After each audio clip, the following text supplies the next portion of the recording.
আজকে আমার কিউট চুলাটাকে একদম সুন্দর আর মসৃণ করে নিয়েছি। দেখো তো চুলাটা কেমন ছিল।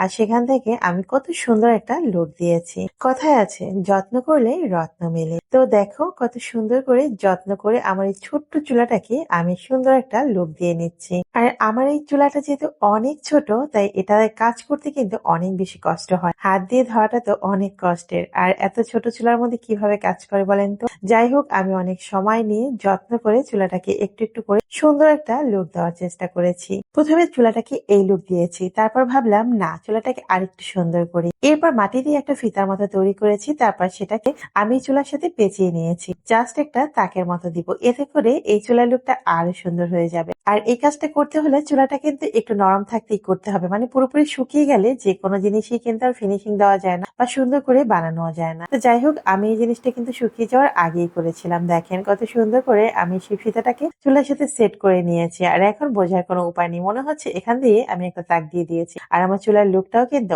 অনেক সুন্দর হয়ে গেছে। যাই হোক, আমি যেহেতু বানিয়েছি আমার কাছে তো অনেক সুন্দর লাগছে। তোমরা একটু কমেন্টসে বলে যাও তো তোমাদের মতামত কেমন হয়েছে আমার এই কিউট চুলাটা। তো এখনকার মতো বিদায় নিচ্ছি। আল্লাহ হাফেজ, টাটা।